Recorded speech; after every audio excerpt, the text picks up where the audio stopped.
या हॉस्टेल चेंबूरच्या हॉस्टेलचं बांधकाम जवळपास 2012 ते 13 पासून चालू होतं। मला वाटतं इतका कालावधी लागणारं हे पहिलं हॉस्टेल असेल। का लागलं, कशामुळे झालं, लागला वेळ, त्याबद्दल चर्चा करण्यापेक्षा मी त्यांना ज्या सूचना दिल्या आणि त्यानुसार तातडीने काम मी करून घेतलेलं आहे।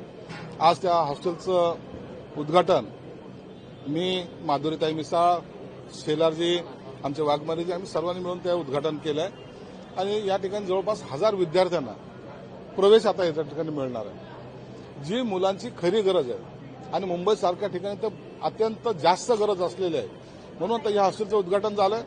काही दिवसातच वरळीचं जे काही हॉस्टेल आहे त्यांना पाडून पुन्हा एक अद्ययावत इमारत बांधण्याचा आमचा मनोदय आहे। त्या ठिकाणी सुद्धा 1000 विद्यार्थी बसतील या क्षमतेचं ते हॉस्टेल सुद्धा आम्हाला बांधायचं आहे। या क्षेत्रामध्ये या समाज कल्याण विभागातर्फे जवळपास 1200 कोटी रुपयाचा आम्ही निधी यासाठी ठेवलेला आहे आणि 1200 हॉस्टेल म्हणजे 120 हॉस्टेल आम्हाला या महाराष्ट्रामध्ये पुन्हा बांधायचे आहेत, जेणेकरून दलित समाजातील, पीडित समाजातील मुलं असतील, मुली असतील, जवळपास 25,000 विद्यार्थी या हॉस्टेलमध्ये शिकतील असा आमचा संकल्प आहे।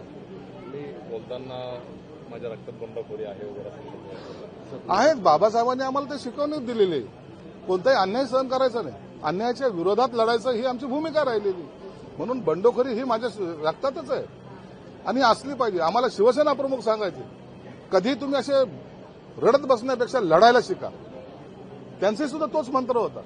म्हणून आता ह्या बंडखोरीचा काही तुम्ही दुसरा अर्थ घेऊ नका, परंतु आम्ही ही बंडखोरी चांगल्या ज्या अन्यायाच्या विरोधात असेल त्या टायमाला निश्चित आम्ही करतो। 5.5 माझ्या रक्तात बंडखोरी आहे, करायला पाहिजे, अन्याय सहन करायचा नाही ही भूमिका ही प्रत्येकाची असली पाहिजे, माझीच नाही, प्रत्येकाची असली पाहिजे आणि त्या भूमिकेतून माणसांनी चाललं पाहिजे।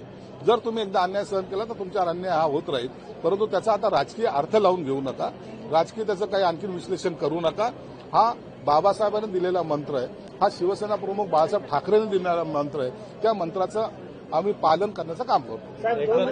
एकनाथ शिंदेचे दिल्ली दौरा वाटताना पाहायला मिळते, पुन्हा एकदा दिल्लीमध्ये गेलेले आहेत, काय नेमकं कारण आहे? दिल्लीला जे गेलेत एकनाथ शिंदे साहेब तर काही राजकीय कारणं असतील किंवा काही खासदाराचे प्रश्न असतील त्यासाठी गेलेले आहेत, पण त्या संदर्भात पूर्ण माहिती मला सुद्धा नाही। उद्धव ठाकरे म्हणताय की शिंदे साहेब दिल्ली दौरा करताय, पण आम्ही निधी आणण्यासाठी दौरा करतो, हे पायभाजणी करण्यासाठी दिल्ली दौरा करतो। सोनिया गांधीचा केक कापायला चालले ते काय दिल्ली दौरा कशासाठी येतो? काय येतो तो? हे कोणती निधी आणतात आता सोनिया गांधी? राहुल गांधीला भेटायला काश्मीरमध्ये जातात गळाभेट घ्यायला, ही कोणती भेट होती? त्यांनी काढलेलं भाडं जोडो यात्रेमध्ये हे त्याच्या रस्त्यावर जाऊन त्यांना गळा भेट घेत होते, हे कसलं, हे कोणते होते? त्या टायमाला निधी मागत होते आणि हे सगळे जे काही आपल्या मतलबाच्या गोष्टी करतात। एकनाथ शिंदे साहेबांनी जो दृष्टिकोन ठेवला या महाराष्ट्रासाठी तुम्ही पाहिलं, इतक्या स्पीडने चालणारं सरकार यापूर्वी कधी नव्हतं। घरात बसून सरकार चालवता येत नाही हे शिंदे साहेबांनी सिद्ध करून दाखवलं। सर, यांची मुंबई उच्च न्यायालयाच्या न्यायाधीशपदी नियुक्ती केली, त्या कधी काही भाजपच्या प्रवक्त्या होत्या, त्यावर तुम्ही काय म्हणता? नाही, त्याबद्दल मला कल्पना नाही। दुसरा प्रश्न असा आहे की कबूतर खाण्यावरून आता वाद पेटताना पाहायला मिळतोय।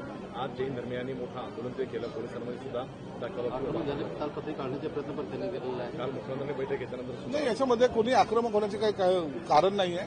या संदर्भामध्ये आपली काही भूमिका असेल तर निश्चित मुख्यमंत्र्यांची काळजी घ्या, योग्य तो मार्ग मुख्यमंत्री काढतील, म्हणून त्याच्यासाठी काहीतरी विशेष काहीतरी करणं मला वाटतं हे योग्य नाही। आंदोलन करण्यापेक्षा शिष्टमंडळाने मुख्यमंत्र्यांना भेटणं गरजेचं आहे। शेवटचा प्रश्न, बेस्ट महाव्यवस्थापक पद जे आहे ते रिक्त झालेलं आहे। मुख्यमंत्र्यांचं सामान्य प्रशासन विभाग आणि एकनाथ शिंदेचं नगरविकास विभाग या दोघांनीही 2 वेगवेगळ्या अतिरिक्त कार्यभाराच्या ऑर्डर काढलेल्या आहेत। कुठेतरी सुप्त संघर्ष म्हणायचा का? काही सुप्त संघर्ष नाही, चांगलं काम चालू आहे।